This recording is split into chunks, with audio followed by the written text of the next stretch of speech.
এখন বলতে গেলে, কারণ প্রতিদিন স্কিন কেয়ার করলে সবারই হচ্ছে স্কিন ভালো হয়। এটা শুধু আমার ক্ষেত্রে না, সবার ক্ষেত্রে। তো এখন হচ্ছে আমি একটা সিরাম দিয়ে নিব।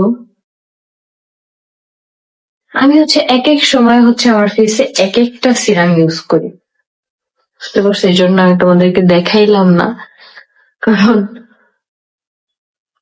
আর এই সিরাম রসুন দিতে বলছিলাম, কিন্তু খাওয়ার সময় দেখি যে সেই রসুন গুলাই হচ্ছে একদম গলে গলে গেছে। অর্ধেক অর্ধেক আছে, 2-3টা কোয়া করে আছে, কিন্তু পুরাটা ছিল না। আজকের মাংসটার কালারটা এত বেশি সুন্দর হয়েছে। হ্যাঁ আদা কাম করো।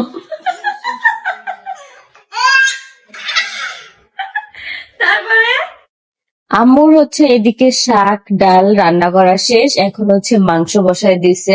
তো আজকের মাংসটা একদম বলছিলাম যে ভুনা ভুনা করতে, এখানে হচ্ছে রসুন দিতে বলছিলাম, কিন্তু খাওয়ার সময় দেখি যে সেই রসুন গুলাই হচ্ছে একদম গলে গলে গেছে।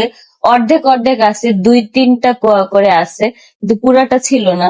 আজকের মাংসটার কালারটা এত বেশি সুন্দর হয়েছে।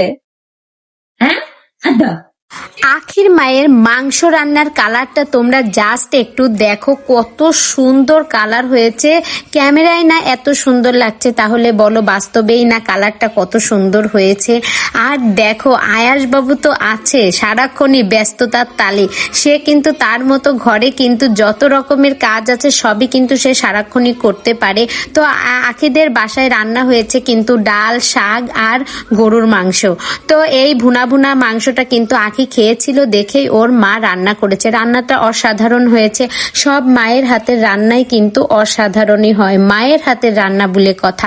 তো বন্ধুরা দেখো, এই ধরনের রান্না বান্না কিন্তু বেশ ভালোই লাগে। তো বন্ধুরা আখি কিন্তু কালকে অনেক অনেক ব্যস্তই ছিল দেখে আমাদের মাঝে ভিডিও আপলোড করতে পারেনি। সে কথা কিন্তু আখি বলেছে যে আমি এত ব্যস্ত ছিলাম যে তোমাদের একটা ভিডিও দিতে পারিনি। তো বন্ধুরা এই ভিডিওটি সম্পর্কে তোমার মূল্যবান মতামত কমেন্ট বক্সে জানাও। ভিডিওটি ভালো লেগে থাকলে একটা লাইক করে আমার পাশেই থাকবা।